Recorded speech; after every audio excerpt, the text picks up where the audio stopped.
You're supposed to say good morning back. Good morning. Thank you. Those of you who showed up just to get some Food City Country Inn biscuits, you're going to have to wait, except I noticed a few of you didn't, including me.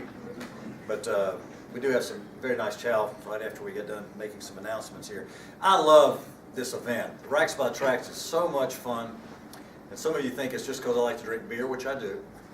But there's so much going on at that event, and it is so, let me emphasize this, family friendly.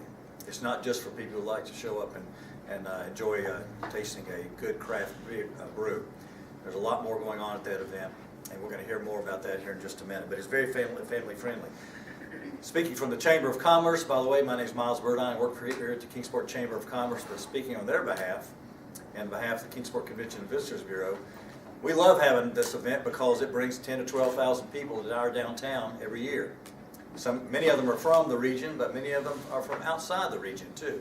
So the hope is that they come in here and they get to see our wonderful city. Maybe they'll stay in our hotels, maybe they'll eat in our restaurants, shop in our stores, and spend a little bit of that, some of that money that we need to create more of our tax base. One of the other things I truly enjoy about Racks by the Tracks is the fact that it is a for-profit organization, a for-profit event, and it's owned by James Phillips and Kanishka Bendata, but they are very good with what they do once the event is over. They share some of the profits with some of the organizations that help our community. I want to list a few of those. Two of them are housed here, the Kingsport Beautiful and Leadership Kingsport. There's also the Downtown Kingsport Association, PEAK, which is our Young Professionals organization, Sullivan County Humane Society, Relay for Life, Second Harvest Food Bank, Skin Cancer Foundation, Kingsport Ballet, all have received funds in the past from the profits of Racks by the Tracks. Okay, now we're going to hear some more details, some things much more exciting than what I've just announced. And I will turn over the microphone to one of the owners of Racks by the Tracks, Mr. James Phillips. James?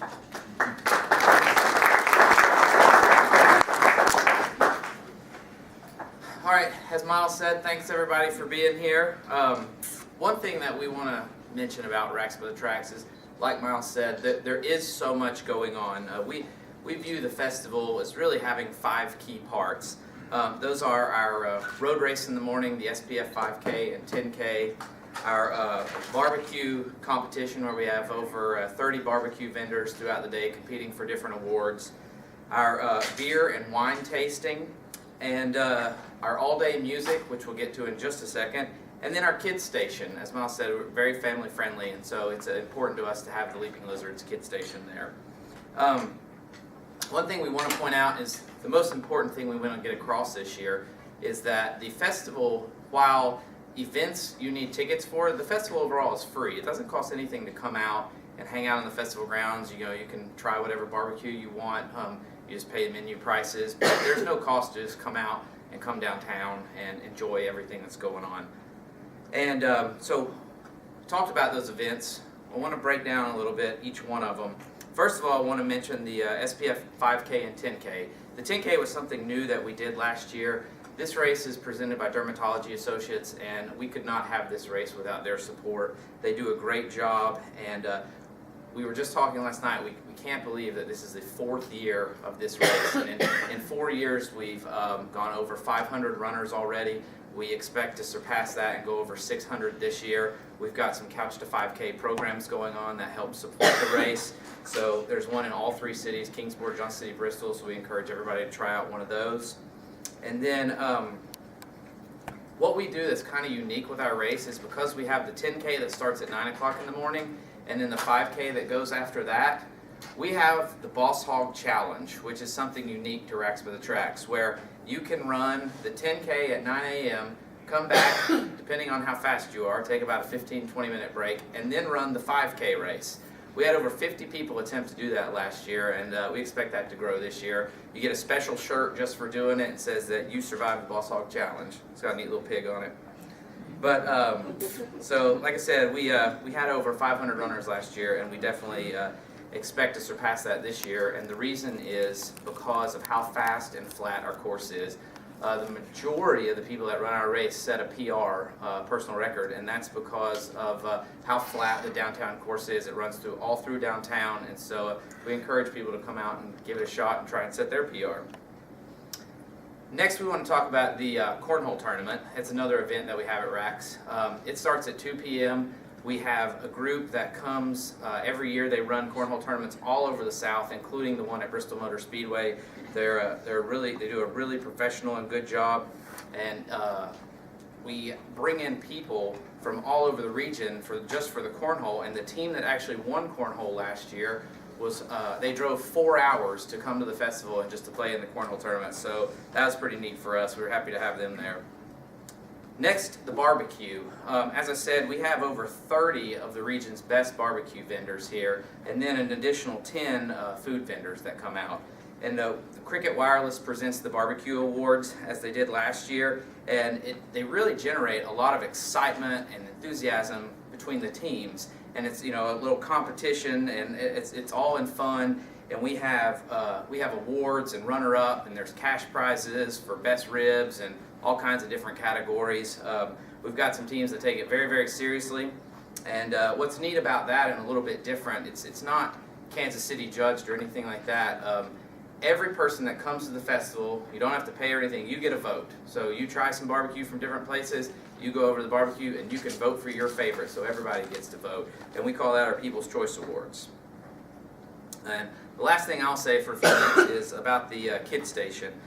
Leaping Lizards has been a partner of ours for many, many years, almost since the festival first started, and they bring out so many inflatables. It is truly a kids station. It's not just like a bouncy house up there. They bring out 3 or 4 inflatables. They have a huge area roped off, and it is just a big time, and families of all kinds love to just come and really enjoy that area while mom and dad get a little bit of rest while the kids can burn off some energy. We also have games and face painting that will be in there. So that's most of our core parts. Next I want to talk about, and I'm not going to do a lot of talking in this, I'm going to bring up people much more attractive than me. We're going to talk about the wine tasting. As some of y'all may remember, we introduced the wine tasting last year with Reedy Creek Vineyards, and it was a huge success for a first-year ticketed event. We were very, very, very pleased. We could not do it without the help that Reedy Creek gives us. And this year, we have worked with Reedy Creek, and we are actually going to expand and grow the wine tasting. So last year, where we just had, just Reedy Creek was featured, and it kind of dipped our toe in the water and let everybody try. They brought about 10 wines out last year and some sangrias. This year, we're going to have 4 additional wineries and over 20 wines that'll be there. So you'll get to taste a few more selections, and kind of just see what you like. And we're going to continue, hopefully, with Reedy Creek's partnership to grow that event every year. And so with that, I will turn it over to Sarah Jobe from Reedy Creek Vineyards and Cellar, and she is going to talk about the wine tasting. Talked that last year too. Good morning, I am Sarah Jobe. I manage the winery and the tasting room for Mike and Kristen Reedy right here in Kingsport, Tennessee. Most of you guys, I've seen a few familiar faces out there. I've seen a few of you out, and we love having more and more coming out to taste the wine. I do want to say thank you to James and Kanishka for asking us to come out and be a part of RACS by the Tracks again this year. We had such a great time last year, and we're really honored to do it again this year. We are really excited about the addition of the extra wineries, due in part largely to the success of the wine tasting portion of RACS by the Tracks last year, and then the huge success of the Downtown Kingsport Association Wine Festival this past year as well. We feel that it's just a huge addition to this festival this year, and all of these other wineries are so excited after seeing what we can do here in Kingsport. They're thrilled to be a part of it. Also, the other thing that we did last year, and I did see several of you out, was the RACS by the Tracks pre-party, which was a huge event. We were super excited to do that last year. We had Foodie Fiction come out, and this year we're going to have Foodie Fiction as well as a few other food trucks, so we can make sure we have enough food going out for everybody that's going to be in attendance. And I know most of you all are aware that I am becoming quite famous for my sangria recipes. So I will be featuring some new sangrias at our pre-party as well. On the day of the event, we're going to do a special release of a few new wines that we have not even opened yet for tasting in the tasting room, and we're going to debut those. I'm sorry I'm getting so tongue-tied. we are going to debut those at Racks by the Tracks this year. So make sure you guys come out to both the pre-party and try the sangrias, as well as Racks by the Tracks wine tasting to taste those new wines as well. So I will turn it back over to James now.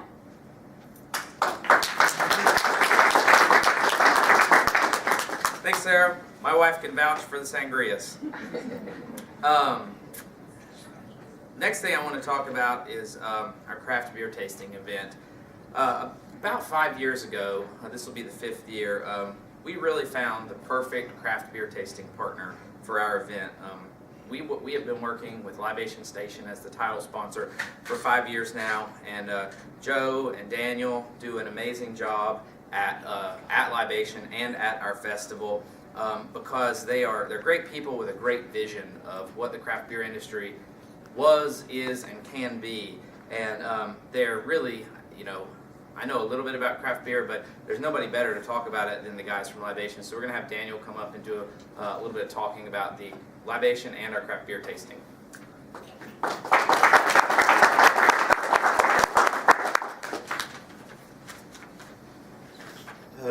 As James said, I'm Daniel Bratton. I manage Libation Station, and on behalf of myself and Joe Nichols, I want to thank James and Kanishka and Miles and everybody associated with helping Racks by the Tracks and make it a success every year. Libation Station, we've been doing this for about 12 years now. We're located in Johnson City. We are happy to have about 1,000 different beers and 2,000 different cigars currently. And we've just added a homebrew section, so anybody that's interested in brewing their own beers, we can help you with that. We've got all the ingredients and everything involved. As James said, we've been doing this for about 5 years now with Racks, and we're really happy to see the way it's growing.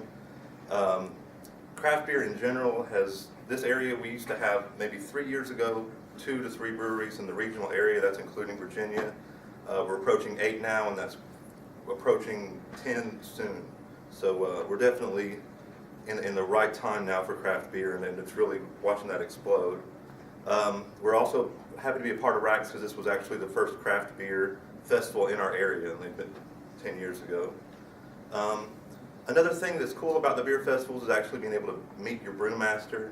You're able to see the person that's brewing the beer. You can talk with them. If you brew yourself, you can see what ingredients they use. So it's really nice to be able to meet the person that's making the beers. Most of the beers that you will have at Libation, or will be at Libation Station, will be able to be tasted at the event. So a lot of people that try the different stuff, you'll be able to come to Libation and get that. I will be at the event as well, selling cigars in the beer room. So please come by and say hi and pick up a stick. We're also going to be hosting homebrew parties and meetings about once a month at Libation now. So anybody that's interested in that can give us a call at 928-6667, or they can drop by their email.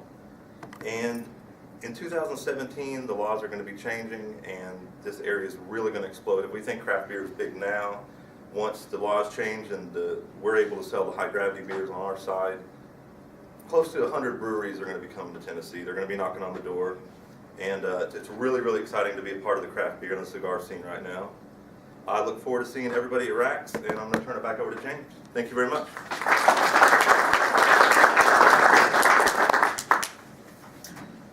Okay, we're in the home stretch. A couple of things I want to mention about the beer tasting for the media is that the Libation Station beer tasting, it is our hot ticket. And we think a big part of that is because of the location of the festival. What's unique about being at the farmers market is that Racks by the Tracks offers an inside and outside tasting where it's been known in East Tennessee to rain in May. And so because of that, you can go inside into the farmers market if we have a little sprinkle, and as soon as it blows over, you can come right back outside. And that's really been a big part of helping this festival grow. As Daniel said, we have a ton of beers, and you can see here, we'll have over 70 different beers to taste this year. Some really cool things that we're doing is some of the breweries will bring so many different beers that every hour, hour and a half, they'll be debuting a new beer. So you might go by Highwire, and at 2:30 they've got their lager, and you go back at 3:30 and they've got a pale ale. So that's a really cool thing to do, and it's good for the breweries. They're able to give out more of their variety of their beers. And what's cool is that we always have, especially the local breweries, they always make special Racks by the Tracks blends. So those are things that you can only get if you get a ticket and come to Racks by the Tracks. And so, and we're lucky enough, sometimes they make enough of that to where we can take it to Libation Station. And if you like it enough, they can put it on a growler out there and you can still get a little bit of it. And then gluten-free is a big thing now. We offer gluten-free beers at the festival. And what we're doing this year to really, our new thing in the beer tasting is that we are going to really expand our ciders. Those seem to be really hot right now, and so in the past we've had 3 or 4 ciders. We're going to have over 10 ciders this year, and there are all kinds of different flavors coming. A couple, cotton candy, fireball, blackberry, anything you can think of. We've got some really unique ones that are coming out, and some of them are being brewed just for the festival as well, so that'll be cool. Lastly, on the beer tasting, I want to mention that the hottest ticket at Racks by the Tracks is by far our high gravity beer tasting area.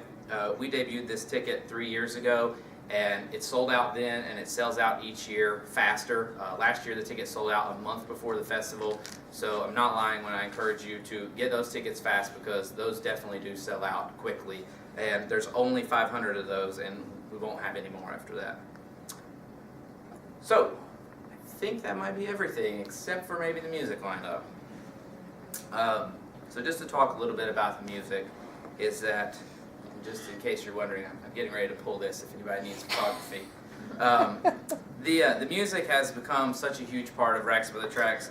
Kanishka and I are both just really honored and humbled to be able to do something for the area that so many people really enjoy and come out to. And I don't think 5-6 years ago we ever dreamed that we'd have 10-12,000 people out at Racks by the Tracks, and so we really appreciate all the help that we get.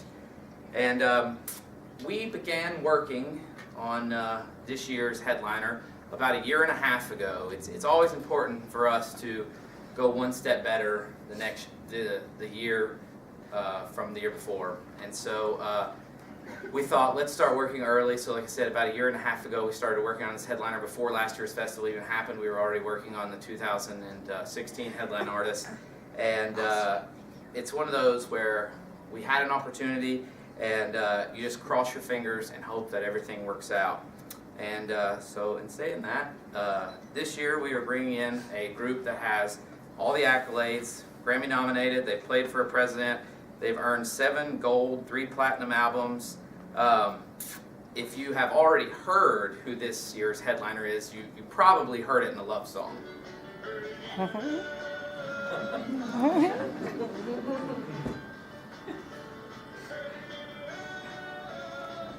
can't be wrong.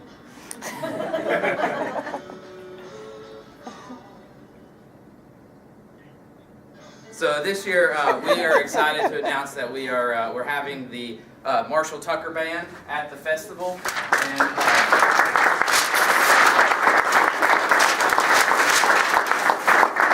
can't you see? Can't you see? You're supposed to laugh. There it is.